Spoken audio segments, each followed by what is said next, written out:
Sejam muito bem-vindos ao EAD Unifatece. O futuro já começou. Essa frase nunca foi tão verdadeira. A gente está vivendo a maior revolução tecnológica que a humanidade já viu. São novas formas de trabalhar, de empreender, novos jeitos de se comunicar, novas maneiras de ensinar e de aprender. E você está de parabéns por fazer parte dessa revolução digital aqui no Centro Universitário Unifatece, uma instituição de ensino inovadora e acessível que está levando educação de qualidade para todo o Brasil. Nossa rede de polos parceiros não param de crescer. Já estamos presentes em todas as regiões do país. Ofertamos mais de 200 cursos de graduação e pós-graduação nas modalidades EAD e semipresencial. Com metodologia flexível e inovadora, nossos cursos estão organizados em trilhas de aprendizagem que facilitam o desenvolvimento acadêmico dos alunos de forma intuitiva e dinâmica. Além disso, nossos estudantes têm suporte e acompanhamento pedagógico constantes com o melhor time de professores e tutores do Brasil. E para os cursos e disciplinas que necessitam de atividades práticas presenciais, a gente criou os megapolos que contam com uma infraestrutura inovadora, com laboratórios totalmente equipados e tutores especializados. Viu só? É por isso que a EAD Unifatece é nota máxima no MEC. Centro Universitário Unifatece, fazendo o seu futuro. Maravilha, olá pessoal, sejam bem-vindos a mais uma live. Eu sou o tutor Matheus, sou formado em sistemas para a internet e hoje vou estar intermediando aqui para vocês essa aula de desenvolvimento web, JavaScript e frameworks. Hoje a gente vai estar conversando sobre conceitos da programação web. Vou estar apresentando alguns conceitos para vocês. Logo em seguida, a gente já vai estar mostrando uma parte prática do código junto com o professor. Então, fique à vontade para estar interagindo no chat, mandando mensagem. Não esqueça de responder a lista de presença. Vou estar deixando aqui na descrição dessa live e também no chat. Vou tentar fixar ela no topo do chat também para todos. Então, tenha uma ótima aula.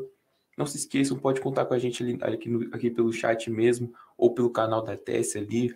Vai lá no canal da TES via WhatsApp, fala com o monitor do seu curso, que a gente está à disposição para auxiliar todos vocês. Vou deixar vocês aqui com a aula do professor e no final volto aqui para fazer o encerramento e dar mais alguns recadinhos, viu? Muito obrigado.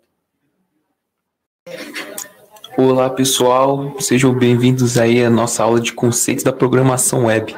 Eu sou o tutor Matheus Watanabe e vou estar apresentando aqui para vocês alguns conceitos da programação web, né, desenvolvimento web, né, passar algumas informações para você, relembrar algumas coisas, né?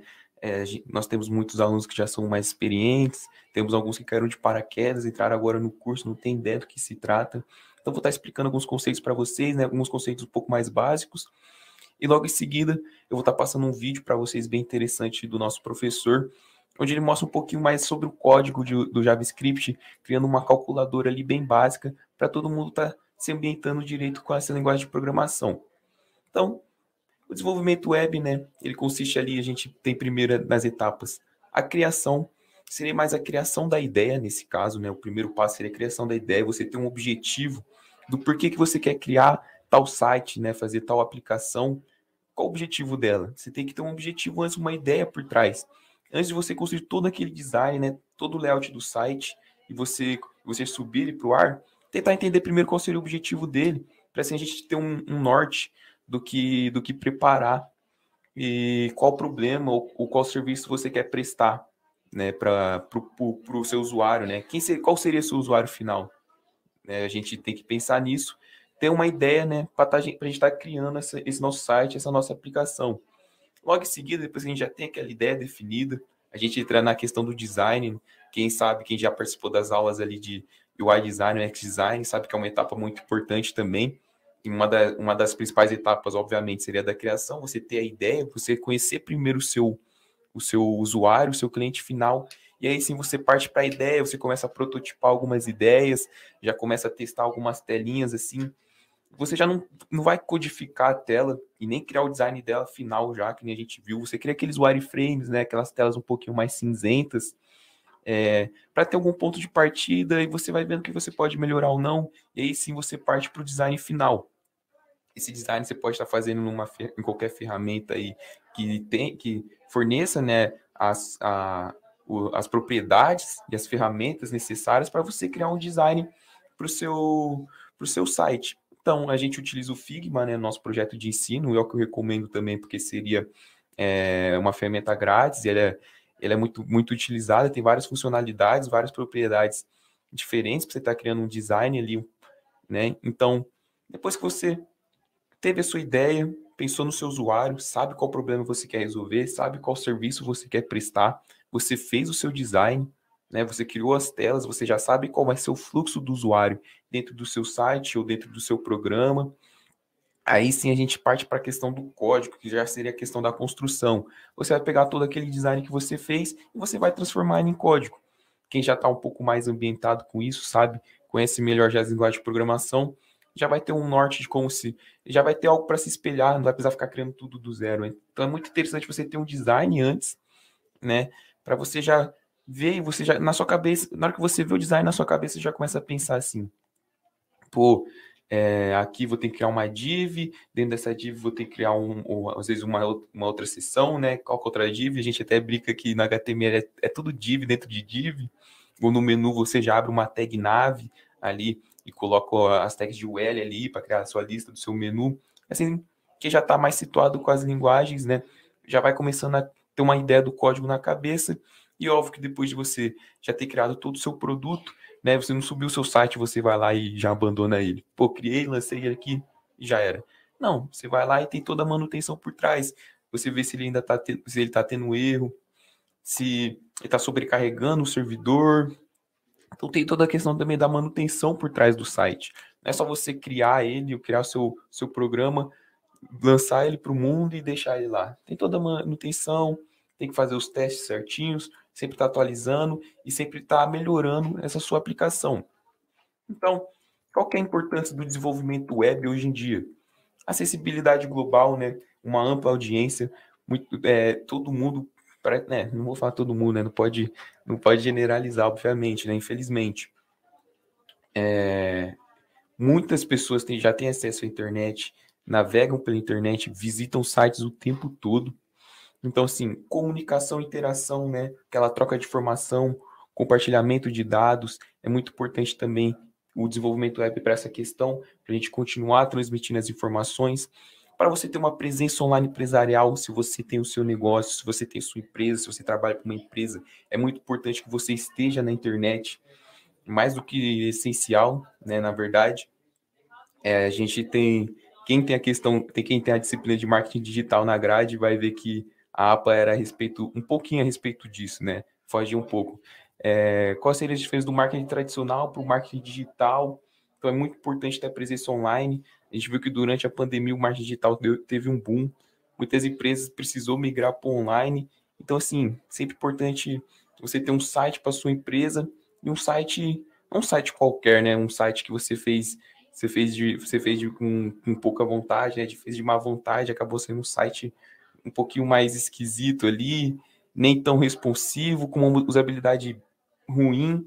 Então é importante você sempre pensar naquele espaço que a gente mostrou no slide anterior e ter um bom site para sua empresa, que com certeza a experiência do usuário vai ser a melhor possível dentro do seu site, né? Você tem que sempre procurar para o usuário ter a melhor experiência possível dentro do seu site, e assim, pô, a tua empresa vai melhorar a tua empresa. Quem lembra da aula extra de teste de qualidade de software, a gente falou, né? O cliente fica satisfeito, ele vai, recomenda, ele te dá 5 estrelas, te dá nota máxima ali na loja às vezes de review, ou às vezes a loja de aplicativo, ele fica satisfeito, recomenda, e você vai criando cada vez mais competitividade, né? Você entra para competir no mercado empresarial. Muito importante também para educação e informação, blogs, a gente tem escola online, né? Então, quem faz curso aí pela internet sabe que existem milhares de cursos, milhares de sites, escolas online, assim, para cursos mais específicos de programação também, é muito importante. E-commerce e transações, então, você está comprando algo na internet, né, trazendo algo de fora, às vezes, é muito importante também o desenvolvimento web nisso. Você vê que ele está presente em quase tudo que a gente faz hoje em dia. Inovação contínua, a tecnologia ela vai evoluindo cada vez mais, é muito rápido, então sempre tem novidade, sempre tem coisa para melhorar, às vezes em alguns sites, algumas aplicações, e é muito importante a gente estar por dentro disso. Uma outra questão também que eu queria trazer para vocês, que muita gente tem dúvida, quais seriam as diferenças do front-end para o back-end? Eu já respondi essa pergunta em algumas lives, mas não tem problema, eu trago aqui para vocês novamente. É bem rapidinho, é bem simples de entender.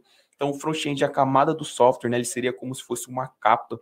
É aquela capa que você bate o olho e você já vê. É a capa que protege, que fica na frente do software. Né? E o back-end ele ficaria por trás. Mas vamos prosseguindo aqui. Então, o front-end é a camada do software que aparece na tela do nosso computador ou do nosso celular. Tudo que a gente consegue ver e interagir no software faz parte da camada front-end. O back-end a gente não consegue ver, mas ele é a camada principal do software. Ele é o responsável em processar os dados e executar as ações que o software se propõe a fazer. Então, assim, vamos supor, se tem o software, né? O back-end é o que roda por trás e o front é o que roda na frente. Então, assim, o front-end seria, que nem eu disse, a capa, e o back-end fica ali por trás dessa capa, né? Você não vê ele, mas ele é muito essencial também para estar rodando o software. Então, um exemplo que a gente pode ter, vamos pegar ali um exemplo de um e-commerce, assim, um Mercado Livre. A página que a gente vê, que a gente seleciona o produto, escolhe a forma de pagamento, é o front-end. O back-end vai ser tudo aquilo que roda por trás. Então, quando a gente vai fazer aquela transação do pagamento, né, quando a gente vai insere os nossos dados e clica para pagar, aí ele confirma, né, o pagamento foi confirmado, tudo isso rodou no back-end. Então, assim, confirmou o pagamento, aí ele retorna a informação para o front-end. Ó, compra aprovada. Então, assim, todo aquele processo que roda por trás é o back-end, tudo que aparece na tua tela e você interage é o front-end. Então, quais são as tecnologias mais utilizadas, né? A gente tem aqui a tríade, né? As tecnologias utilizadas para a criação e no desenvolvimento web. Então, a gente tem o HTML, que é a linguagem usada para estruturar e organizar o conteúdo de uma página. Ele define os elementos como cabeçalhos, parágrafos, imagens e links, permitindo a criação da estrutura básica do conteúdo. Então, o HTML é a estrutura, vamos supor, principal ali do seu site, né? É onde você vai estruturar todo ele e depois você vai vindo com a estilização e com as animações, algumas funções. Então, a questão da estilização já cai diretamente no CSS, que ele é usado para estilizar a aparência dos elementos HTML. Com o CSS é possível controlar o layout, cores, fontes e outros aspectos visuais de uma página, garantindo um design coeso e atraente. Então, assim, eu gosto de comentar isso, né? Tipo, que todo mundo fala que HTML e CSS é muito fácil de pegar, você aprende ele em 2 dias. Cara, beleza, é fácil de pegar, mas para você se aprimorar nele, você ficar bom, cara, o CSS dá um trabalhão. Quando você quer fazer algo um pouco mais complexo, o CSS dá um trabalho. Mas assim, nada, não é um bicho de 7 cabeças, é só você pegando as manhas ali, você pegando o jeito, você já consegue desenrolar legal no CSS. E por último, né, para fechar essa tríade das tecnologias mais utilizadas no desenvolvimento web, o JavaScript, que é uma linguagem de programação que adiciona interatividade e dinamismo nas páginas web. Ele permite criar funcionalidades como animações, validações de formulários, atualizações de conteúdo sem recarregar a página e integração com serviços externos, né? Muito utilizado também naqueles sites que a gente chama hoje em dia de one page, né? Que não vai e recarrega tudo de novo o site, você muda lá para outra página, parece que te taca em outro site. Não, é tudo ali na hora, você clica, pum, já mudou. Parece que é tudo tipo uma página só, você clica, ele já muda todo o conteúdo e assim por diante. Muito também parecido, o Gmail ele era um pouco assim, ele era um design mais voltado assim para one page. E uma imagem que eu gosto de trazer aqui para vocês, né, para a gente estar exemplificando melhor essa questão do HTML, CSS e JavaScript. O HTML seria o esqueleto, né, de um ser humano, vamos supor assim. O HTML seria o esqueleto, o CSS seria a pele, né, já seria tudo ali, o seu tom de pele, o seu tom de cabelo, que cabelo você tem, né, qual o seu estilo de cabelo, se você tem barba ou não. Então, assim, o HTML é um esqueleto, o CSS ele já vem com toda a estilização ali do ser humano, e o JavaScript seria o cérebro, que ele já vem e traz as funcionalidades para nossa página web. E então, se o HTML é o esqueleto, CSS é a pele e o JavaScript é o cérebro, o que seriam os frameworks, as bibliotecas?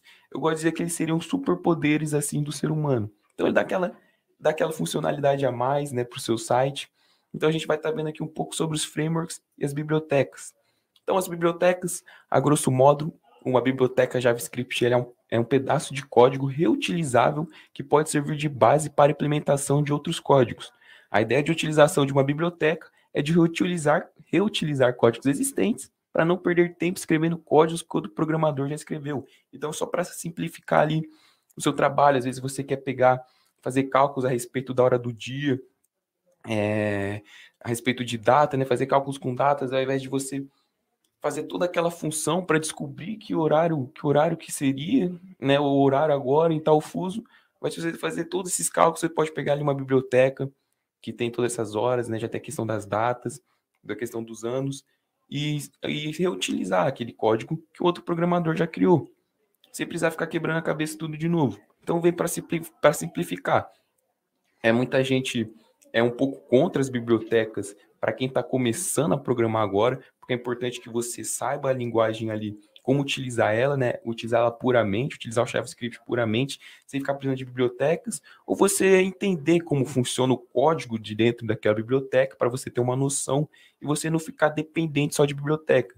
Se algum dia você não sei lá, vamos supor, não dá mais para usar a biblioteca JavaScript, você vai conseguir se virar com o que você sabe do JavaScript puro?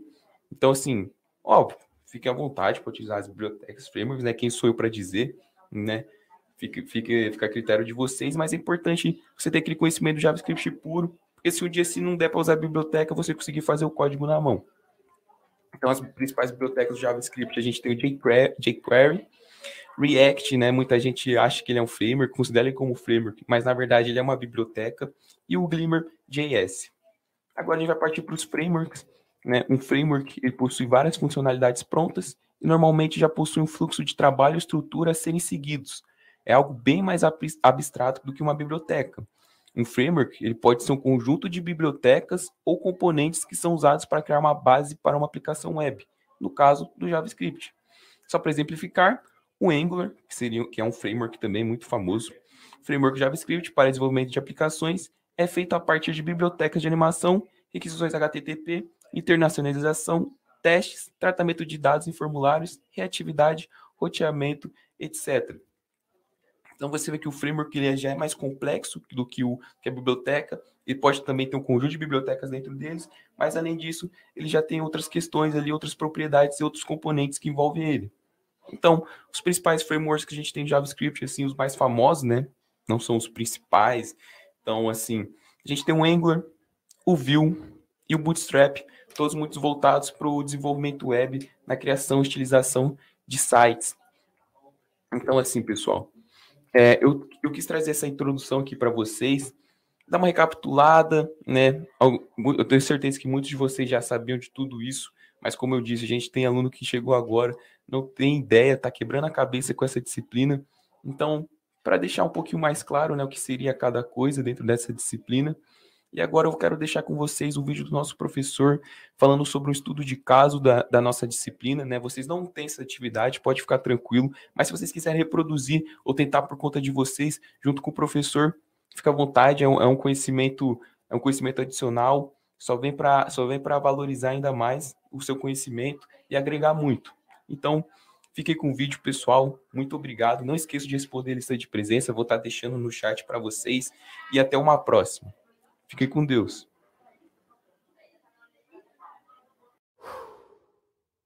Olá, pessoal. Estamos aqui iniciando nosso estudo de caso, uma outra parte muito importante do estudo na disciplina, porque aqui nós vamos trabalhar o desenvolvimento de uma calculadora. Como assim o desenvolvimento de calculadora?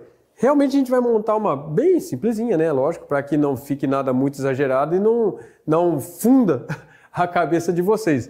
A intenção é sempre trazer o essencial para vocês e a partir disso vocês vão se aprofundando, vão aperfeiçoando, vão melhorando.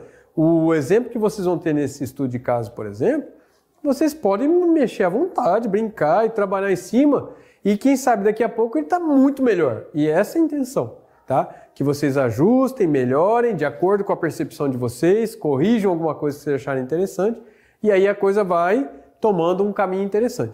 Então, o estudo de caso é um complemento muito importante para o aprendizado de vocês. Espero que vocês vejam ele com muito carinho, no sentido de, poxa, esse negócio está contribuindo para eu entender melhor o conteúdo da disciplina, tá? Essa é a intenção desse estudo de caso aqui.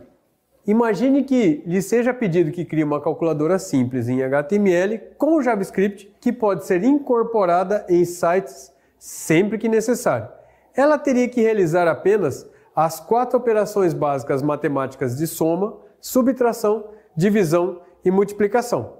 Necessita ter uma interface simples, mas funcional. O que significa isso aí, pessoal? Então, vocês têm que criar uma calculadorinha que funcione, que tenha uma interfacezinha para interação onde a pessoa digita valores, aperta qual operação que ele quer, essas coisinhas simples assim. E detalhe, que tenha a capacidade de somar, subtrair, multiplicar e dividir valores. É o essencial mesmo, tá? Mas e daí? Como é que eu começo a desenvolver um trabalho assim? Então, antes de passar para uma próxima etapa, vamos discutir o problema. Por quê? Se você não entender o problema, a solução não vai sair. Ué, como assim? Vamos supor, eu vou passar por uma hipótese diferente só para fazer um paralelo aqui. Alguém chega para você e fala, eu preciso que você crie um software para mim fazendo um favor. Ah, tá bom, não tem problema não. Então, eu queria que você fizesse um software para eu poder me teleportar para o meu trabalho, para não precisar mais gastar gasolina, sabe? Porque eu não estou gastando muito de carro para ir trabalhar. Aí você pensa assim, eu não sei fazer isso. Mas não dá para fazer? Eu ouvi falar que com informática fazer tudo. Não, mas isso eu acho que ainda não dá para fazer. Aí é que vem o detalhe. Então não adianta nem começar, porque você não tem ideia do que fazer. Entenderam? Esse é um ponto. Então não existe tecnologia ainda, eu acho, suficiente para realizar a solução desse problema que a pessoa está querendo propor para você. Pode ser que daqui, sei lá, um período de tempo, 50 anos, 100 anos, 10 anos, sei lá, alguém consiga inventar um equipamento, né, um hardware lá, uma máquina, que seja capaz de fazer isso aí. Mas por enquanto, acho que não tem ainda. Então o que acontece? Não dá para fazer um software para alguma coisa que não existe. Então, tudo bem. Não, mas dá para fazer isso virtualmente? Aí sim. O e-mail é um teletransporte virtual, digamos. Porque você tem um conteúdo aqui, uma foto, por exemplo, você manda para alguém no outro lado do planeta e chega igualzinho, né? Que o grande medo do teletransporte, o que seria? Você entra aqui de um jeito e sai lá de outro jeito, do avesso, sei lá, sem cabeça. Meu Deus, né? Então, o uso da internet, ela se tornou um teletransporte de conteúdo digital. Então, por exemplo, quer mandar uma foto? Quer mandar um vídeo? Pode mandar muita coisa já. WhatsApp, rede social, é tudo como se fosse o princípio do teletransporte, mas nada físico ainda. Voltando, ainda continuando no paralelo. Então, eu queria que você fizesse uma aplicação, um software, uma página de internet que fosse capaz de resolver uma equação de segundo grau. Aí você, tá bom, tudo bem, eu faço. Aí vai você lá começar a desenvolver e você fala, eu não sei fazer equação de segundo grau mais. Estudei isso aí na época do colégio. Ixi, não lembro mais como é que calcula. Então aí entrou uma outra situação. Qual é a outra situação? Você vai ter que descobrir como resolve esse problema fisicamente, realmente assim. Porque não adianta você querer fazer um software para uma coisa que você não sabe, entenderam? Então você tem que parar, ir lá no livro de matemática, tentar resolver. Tem que pegar A, B, C, fazer o cálculo, raiz quadrada, não sei o que lá e tal. Agora entendi. Fiz aqui umas 10 continhas, agora entendi que eu acertei o resultado. Tá. Aí você chega e fala, agora eu vou desenvolver um script para isso aí. Então, sempre observem o problema primeiro, interpretem, entendam e pensem, planejem o que tem que ser feito. Fez o planejamento, aí você sabe o que você tem que fazer. Você sabe o caminho que você tem que seguir. Senão, não sai, tá? Por exemplo, alguém vai chegar e falar assim, eu quero que faça uma calculadora. Primeira coisa que você tem que pensar, você sabe fazer os cálculos? Sei, mais, menos vezes dividir, tá tranquilo, beleza. Segundo passo, eu vou fazer uma calculadora para funcionar de que jeito? Vai pegar um valor e vai operar, seja lá qual for a operação, com um segundo valor. Tá. E aí, esses valores eu vou guardar de que jeito? Então, agora você está começando a entrar no pensamento lógico para fazer a solução. Eu preciso de uma variável para um valor e uma variável para outro valor. Por quê? Porque os valores que eu posso somar ou subtrair são quais eu quiser. Então, são variáveis. É verdade. Então, você tem que ir construindo esse raciocínio de quantas variáveis você vai precisar, de o que você vai fazer com essas variáveis, Por exemplo, vamos supor que eu vou somar dois valores. Então você tem uma variável para um valor e uma variável para outro valor. Mas e a soma, o resultado? Ah, não, o resultado eu só vou mostrar na tela e não precisa guardar em lugar nenhum. Então não precisa de uma terceira variável. Mas se alguém falar, não, depois o resultado da soma eu vou usar em outro lugar para fazer outro cálculo? É, para fazer outro cálculo. Então você tem que guardar esse valor da soma. Ou você tem que, de algum jeito, obter esse valor da soma toda vez que você precisar. Às vezes é mais comum guardar numa variável para você só chamar a variável em vez de ficar refazendo a conta toda vez. Então esse planejamento tem que fazer. Voltando aqui então exatamente para o problema, o que acontece? Então você já deu uma pensada, chegou, pensou, preciso de duas variáveis para guardar os valores, preciso depois definir as operações que eu já entendo que tem os símbolos lá mais, menos, o asterisco e o dividir. E agora eu tenho que pensar na interface. A interface, bom, para a pessoa digitar na página da internet, aí você vai ter que criar um input no HTML, aí vai abrir um campo, aí a pessoa digita o valor, sabe? Você vai fazer esse planejamento. Feito o planejamento, às vezes até faz um rascunho, pensa no algoritmo em português mesmo, como é que é o passo a passo, aí você vai para o script. Eu quero que fique mais ou menos com essa aparência que vocês estão vendo aqui na imagem do slide. Mais ou menos com aquela carinha ali. Então, vai ter um valor, outro valor, tem uns campos ali para você digitar o número que você quiser, é livre. Eu vou colocar ali os 4 botõezinhos. Em vez de ter algum texto escrito, eu vou colocar o símbolozinho do operador igual na calculadora mesmo. E embaixo um outro campo para o resultado. Ah, tá. Então você vai ter ali, ó, 3 inputs e 4 buttons ali, isso pensando no HTML. Aí você fez o planejamentinho, vai lá e monta o seu HTML. Coloquei aqui em vermelho para destacar bem. Então você tem lá valor, valor, input. Aí vem lá os buttons, os 4, né? Com o textinho lá no fim, ó. Mais, menos, vezes, dividir. Tá lá. Depois vem lá resultado, um parágrafo para colocar um input para colocar o resultado ali depois. Perfeito. Então o HTML vai fazer essa estrutura aparecer. O detalhe agora é, e quando o cara digitar o 3 mais 4 e apertar, sei lá, dividir? E aí? Você tem que fazer o script. Destaquei de novo aqui em vermelho, ó. Criei uma função chamada calcula, e aí voltando rapidinho, onde que está isso aqui? Toda vez que você aperta algum botão, ele chama o calcula, e o operador que você escolheu, ele manda como parâmetro para frente. Professor, tem um detalhe engraçado. Por que aqui está uma aspa simples e lá normalmente a gente vê dupla? Para não confundir o HTML, é normal fazer isso. Você vai abrir uma aspas que é para o conteúdo todo. Só que lá dentro do conteúdo tem alguma coisa que usa aspas também. Então o HTML aceita tanto aspas dupla quanto simples. E aí você usa simples, porque senão quando chegasse aqui no primeiro, abrir o sinalzinho de mais, se tivesse uma aspa dupla, ele ia achar que está fechando aquela do começo. Aí já ia dar problema. Então, fazendo essa diferenciação, ele sabe que a aspa simples é do sinalzinho de mais e a aspa dupla é do comando como um todo. Tá? Isso é importante. Aí chamou a função calcula, então, com o símbolo relativo ao botão que você escolheu. Legal. Veio para cá, então. Ele pega o valor do primeiro input e guarda na variável N1, o valor do segundo input guarda na variável N2, e aí vem o if. Para que o if, professor? Para ele tomar a decisão de qual é a operação que ele vai fazer. É para somar? É para subtrair? É para multiplicar? Ou é para dividir? E aí, o que eu faço? Aí, ó, if op igual, só 2 vezes o igual, tá? Se eu colocasse 3, ele ia tentar ver se é caractere, se é número. Não estou preocupado com isso.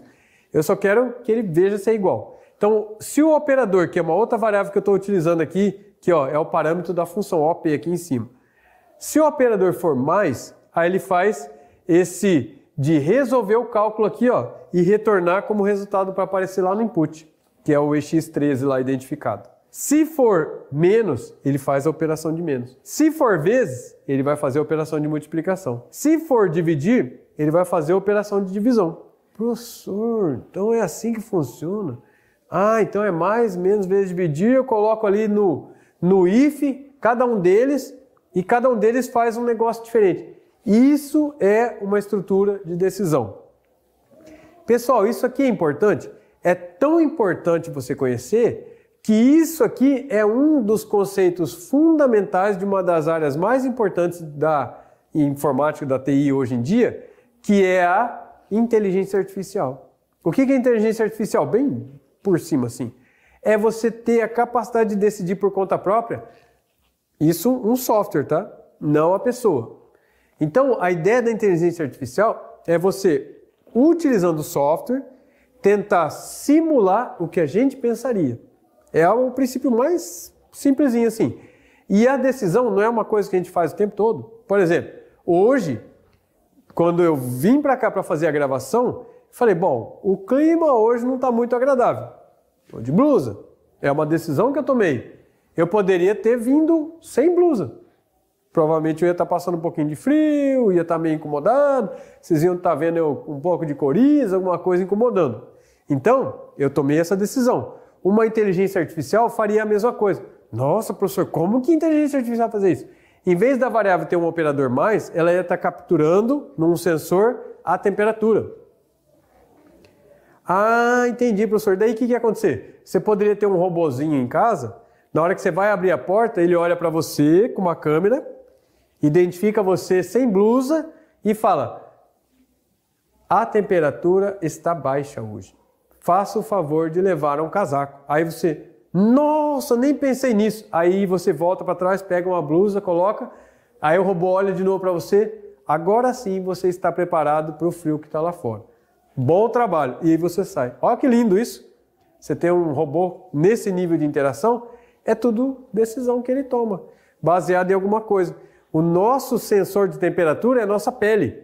Então você bota o bração para fora lá e você, ixi, aí você pega um casaco. Ou começa a botar o braço para fora e começa a queimar, você fala, nossa, hoje eu vou de camiseta. Então, você faz esse ajuste de acordo com o seu sensor de temperatura, tá? Mas é baseado numa decisão que você toma, avaliando alguma condição. Chuva, mesma coisa. Vai pegar um guarda-chuva, você vai olhar para fora.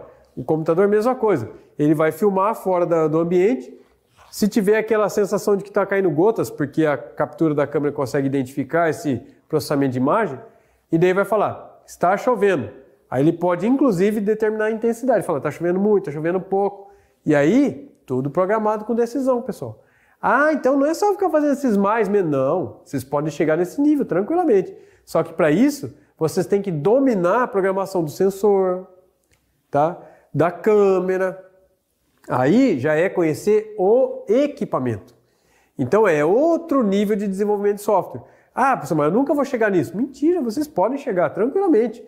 Só tem que estudar. Porque daí você tem que estudar o sensor, tem que estudar a programação dele, tem que estudar não sei o que usa. Ah, tem um framework que mexe com o sensor? Tem, às vezes tem. Aí você vai lá e usa ele, sabe? E aí você vai chegando numa solução. Não se preocupe.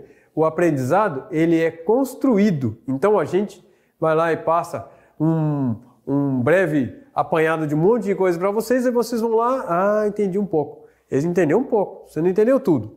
E nem que eu ficasse até onde eu aguentasse falando aqui, eu não ia conseguir ensinar tudo para vocês. Por quê? Porque essa construção vai da sua capacidade, vai da sua velocidade de absorção e vai da onde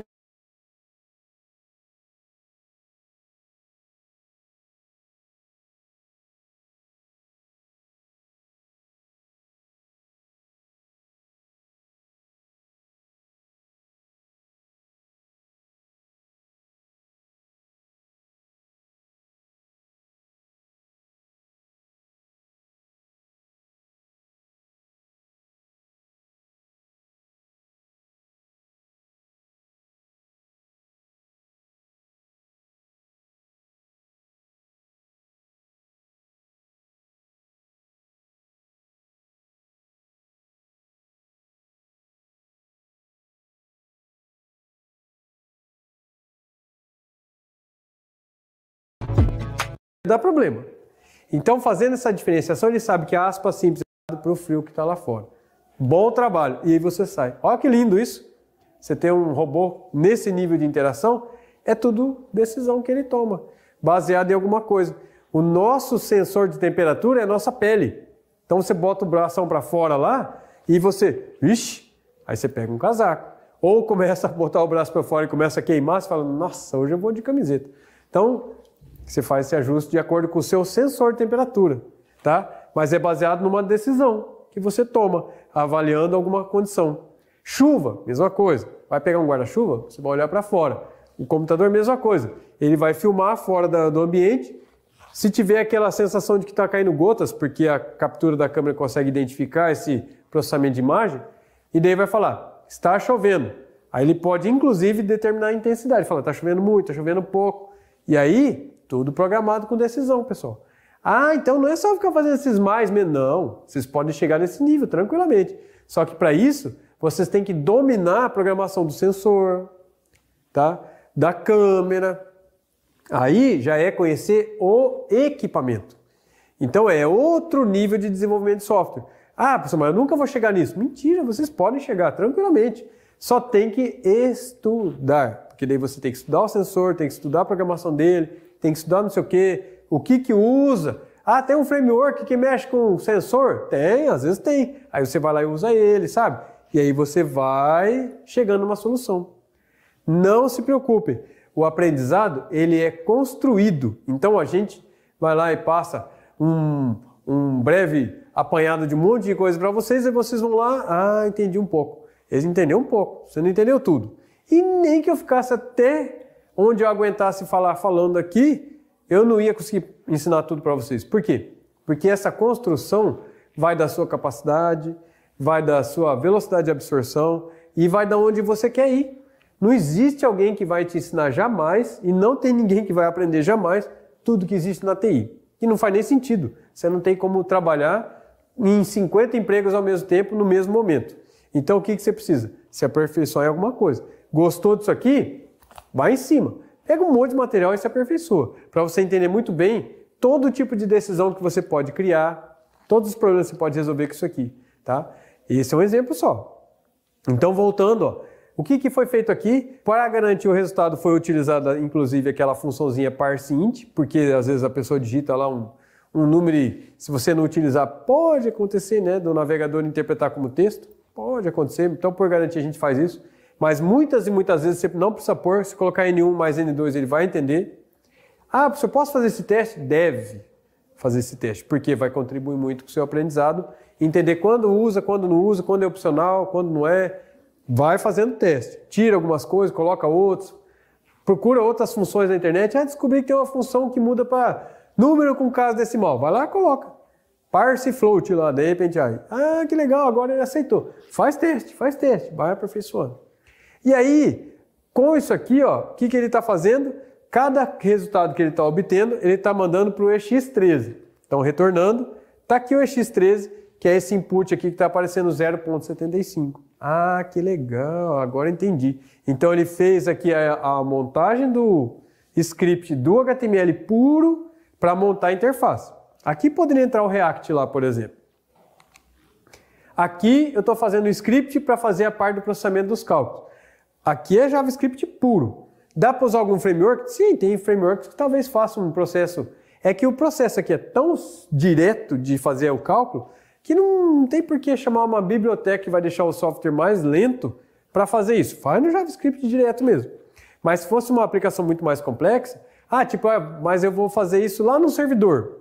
A calculadora, bom, então usa o Node.js aí, tenta melhorar isso para que ele faça a conexão com o servidor, sabe? E você vai utilizando os conhecimentos aí para fazer variações numa aplicação. É por isso que às vezes você vê um software, versão 1, versão 2, versão 3, porque a pessoa vai modificando. Então, por exemplo, você tinha lá uma calculadora que funcionava no navegador aqui bonitinho e pronto. De repente você faz uma que funciona em qualquer lugar do mundo. Aí você faz uma calculadora 2. Depois você faz uma calculadora que usa um monte de função matemática que você descobriu, vira uma calculadora 3, que é uma calculadora completa, matemática, científica, trigonométrica, sei lá, e que ainda funciona em qualquer lugar do mundo. Então você vai criando versões, ela vai ampliando, tá? Isso vocês podem fazer com esse exemplo do estudo de caso tranquilamente. Feito tudo isso, trouxe o resultado bonitinho para cá, aí a gente cai aqui, ó. Analisar o que foi trazido no contexto do estudo de caso e o script proposto como solução. Que melhorias você proporia para o mesmo? Existe algum bug na solução proposta? Então vamos analisar muito esse problema aí, porque isso vocês têm que entregar como atividade. Analisar o que foi trazido no contexto do estudo de caso e o script proposto como solução. Vamos voltar aqui. Então você entendeu ele? Pergunte para você mesmo ali, né? Você está lendo, você pôs lá no navegador, testou lá no editorzinho, fez a brincadeira toda, deu certo. Entendeu? Ah, mas essa parte da conta eu não entendi. Então nem resolve o problema ainda. Deixa lá o que o APA está pedindo para você, o estudo de caso, deixa para lá. Tá? Depois você vê isso. Começa a entender isso aqui primeiro. Interpreta, olha o que está acontecendo lá no navegador, vê o resultado e tudo mais. Ah, é verdade, agora estou começando a entender. Eu apertei o botão aqui, ele chamou a função calcula, passou o símbolo que eu apertei como parâmetro, daí ele fez a continha, trouxe o resultado de volta. Ah, entendi. Vamos voltar para o problema então. Que melhorias você poderia propor para o mesmo? Melhoria? Aí você vai voltar para cá de novo agora. E agora você vai olhar, por exemplo, essa interface que está aqui, o que eu podia melhorar? Aí você começa a pensar, eu faria assim, eu faria assado, faria não sei o que lá. Você vai começar a colocar. A sua atividade vai ganhar corpo e vai te agregar nota justamente pelos palpites que você der. Então você vai chegar e falar, se eu fizesse assim ia ficar muito mais legal. Coloque, mas assim, de uma forma objetiva, tá? Não precisa ficar floreando muito, porque a sua resposta vai crescendo em tamanho e não tem sentido. Às vezes você começa até a se perder nas palavras ali e começa a comprometer a sua resposta. Não é a quantidade que faz ganhar nota numa atividade como essa, tá? É dar os tiros certos, assim, digamos, de certa forma. E aí o que acontece? Então você foi lá e observou que daria para mexer isso, isso e aquilo. Aí você vai lá e propõe. Eu acho que ficaria melhor se eu fizesse assim, ficaria melhor se eu trocasse algumas coisas ali. Falem o que vocês acharem que melhoraria isso aí na sua percepção. E aí, como é sua percepção, sempre justifique. Como assim, professor? Por exemplo, eu gostaria que não tivesse escrito valor, tivesse escrito número. Por quê? Porque, na minha perspectiva, a palavra valor não dá margem para o usuário entender o que tem que fazer. Beleza, é uma justificativa sua.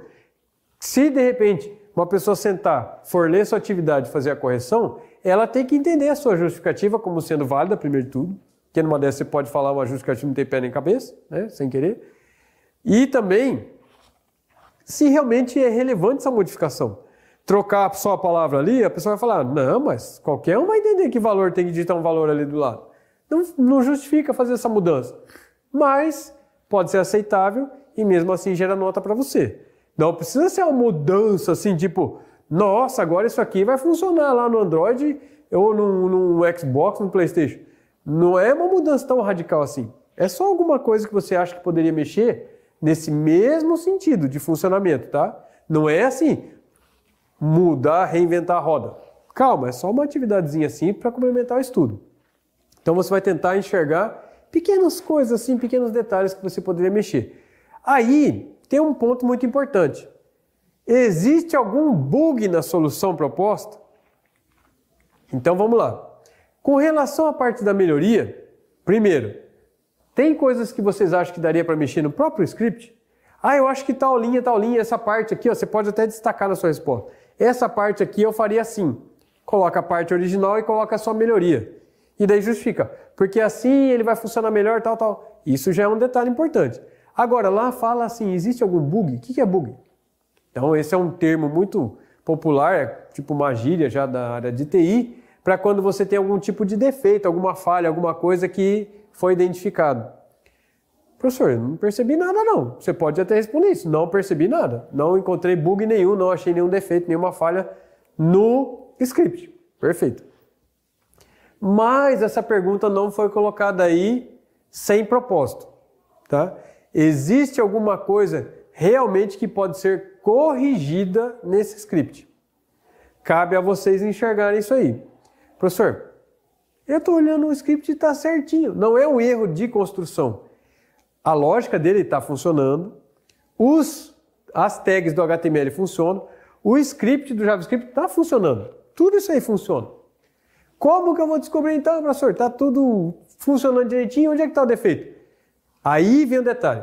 Quando você compra um carro novinho da fábrica, tá? E você começa a andar, é que você vai descobrir se ele tem alguma coisa que não te agrada, algum defeito, alguma falha. Tipo o quê? Eu comecei a andar com o carro uma semana e o vidro não sobe mais. Isso é um bug, é um defeito. Aí você vai acionar a garantia da fábrica. E se for cabível, né? A própria concessionária vai chegar e falar, não, pode trazer aqui que a gente vai revisar e vai arrumar isso aí. Aí eles vão lá, arrumam o vidro. tá? E daí ele volta a funcionar normalmente, entra na garantia e tudo mais e tal. Beleza. No caso do software, a mesma coisa. Você vai testar isso aí. Ah, professor, mas eu vou testar fazendo o quê? Teste todas as operações. Por exemplo, faça várias contas de mais. Mas, professor, 2 mais 2 e 3 mais 3, o resultado só muda. Mas teste. Porque na matemática, e aí vem um detalhe importante, na matemática fica a dica para vocês. Existem certas regras que você tem que tomar cuidado, entende? E talvez nos testes que vocês vão fazer, vocês podem descobrir algum probleminha. E aí é esse probleminha que vocês vão citar na resposta de vocês, caso vocês achem algum probleminha. E daí vocês vão colocar, eu encontrei tal coisa, isso poderia ser resolvido. Como você poderia resolver isso? Essa é a parte mais importante dessa atividade, tá? Se eu fosse resolver esse problema, o que eu mudaria aqui? Eu acrescentaria alguma coisa? Eu trocaria alguma coisa? Isso é que vai realmente dar o maior peso de avaliação para essa atividade. É você identificar esse probleminha e propor uma solução que funcione. Professor, mas como é que eu vou saber se a solução vai funcionar? Lógico. Você vai fazer no seu computador, lá na sua casa, no seu sei lá onde, vai testar. Nossa, não é que funcionou, deu certo, resolveu o problema. Aí você pega esse pedacinho, só não precisa ser tudo, tá? Só a parte que você modificou e você coloca na resposta e coloca. Com essa modificação eu consegui resolver o problema tal, que foi verificado, identificado no script proposto no estudo de caso, e com isso creio que resolve o problema e coloco isso como uma melhoria, uma solução do bug lá que foi questionado na atividade. Aí fica bem bonito a resposta, completinho, bem do jeito que tem que ser. Entende? E aí com isso você vai ter uma prática muito legal do que você aprendeu, porque você está pegando uma coisa que foi feita, que funciona, mas que foi verificado um erro e pediram para corrigir. Ah, professor, quem que faz isso? Todo mundo que trabalha nessa área faz isso o tempo todo. Tá? Você, principalmente se você for um funcionário novo numa empresa, ninguém vai chegar para você e falar, a gente está começando um projeto novo, quero que você faça ele inteiro. A menos que você seja um cara excepcional, eles vão te dar alguma tarefa assim. Por exemplo, eu estou saindo da Google e vou entrar na Microsoft. Provavelmente você é um cara muito bom. Aí os caras já podem botar você direto para tocar um projeto porque você foi contratado já para isso. Mas geralmente não é esse caso. Então eles vão chegar e vão te analisar. Tem aquele período de experiência, por exemplo, 3 meses lá da empresa. Eles vão olhar, vamos jogar uns probleminhas para resolver, vamos ver se ele se adapta, se ele dá conta. E aos poucos vai evoluindo o nível de problema para você resolver. Até chegar uma hora que eles confiam em você e aí a porca torce o rabo e você tem muita atividade para fazer mesmo. Certo? Então eu espero que esse estudo de caso contribua bastante para o aprendizado de vocês. Caprichem na atividade, tanto essa quanto todas as outras que vocês tiverem para resolver. Bons estudos e até uma outra oportunidade. Maravilha, pessoal. Essa foi a nossa aula de desenvolvimento web, JavaScript e Frameworks. Então, assim, essa atividade que o professor mostrou aí para vocês durante essa aula, ela não está disponível para vocês, né? Ser estudo de caso, ela já não faz mais parte ali da estrutura das disciplinas, mas fique à vontade também para você estar praticando, né? Pondo em prática, como o professor disse, sempre importante você estar praticando essa lógica, pegando como pensar antes de começar a executar o código, né? Para você já ter um norte do que seguir. Então, espero que vocês tenham gostado dessa aula, que ela tenha agregado algum conhecimento a vocês. Então, lembrando, pode entrar em contato com a gente caso de qualquer dúvida pedagógica, acadêmica, através da Tessia ali via WhatsApp. Pode estar mandando mensagem ali para a gente vai estar à disposição de vocês. Não esqueça de preencher essa chamada. E muito obrigado, pessoal. Espero que vocês tenham um ótimo descanso e tenham bons estudos, viu? Muito obrigado. Tchau, tchau.